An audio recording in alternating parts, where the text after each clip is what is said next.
وہ نماز جو آپ کی بخشش نہیں آپ کی تباہی کا سبب بن رہی ہے۔ جاننا چاہتے ہیں کیسے؟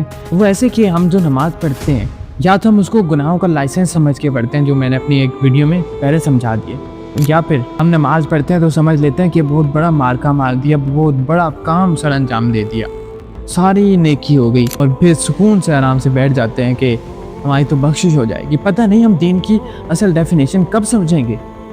عبادت اور پوجا میں زمین آسمان کا فرق ہے، اور جس طریقے کی ہم نماز پڑھتے ہیں وہ پوجا ہی کی ایک شکل ہے۔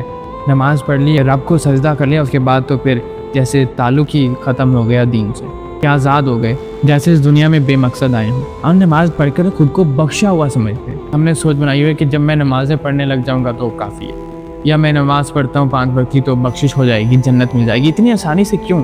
اتنی آسانی سے کیسے ملے گی؟ بڑی حیرت انگیز بات ہے کہ ہم پتہ نہیں کن خوابوں خیالوں میں رہتے ہیں، کیونکہ ہم اصل دین کو سمجھنا نہیں چاہ رہے، یا پڑھنا نہیں چاہتے، یا پڑھتے نہیں ہیں۔ نماز تو پہلا قدم ہے، پہلا فرض ہے، بہت بڑی ذمہ داری ہے ہم پر، جو ادا کرنی ہی کرنی ہے ہر حال میں۔ لیکن ہماری تو نماز بھی اس حالت میں ہوتی ہے کہ ایک قسم کے ہم سوئے ہوئے ہیں، ہمیں پتہ ہی نہیں ہے ہمارے الفاظ زبان سے کیا نکل رہے ہیں، ہمیں یہ معلوم ہی نہیں ہے کہ ہم پڑھ کیا رہے ہیں، کیا رہے ہیں۔ ہم نماز میں اللہ سے دعا مانگتے ہیں ہدایت کی بار بار، لیکن گھر میں پڑھی ہوئی اسی ہدایت کی کتاب کو ہاتھ لگانا بھی گوارا نہیں ہوتا۔ اب کتنا بڑا اس کے اندر تضاد ہے۔ نماز، روزہ، زکوٰۃ، حج، یہ دین کے بہت بڑے حصے ہیں، لیکن یہی دین نہیں ہے، یہ بنیاد ہے دین کی۔ لیکن ہماری تو بنیاد بھی اس قدر کمزور ہے، اور اس کے اوپر تو عمارت بھی کوئی نہیں ہے، اس کے اوپر تو کچھ ہے بھی نہیں۔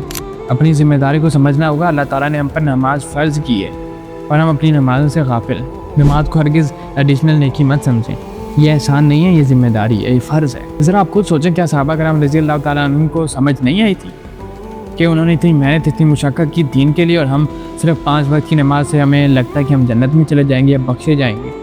یہ صرف ہماری کہانی ہے۔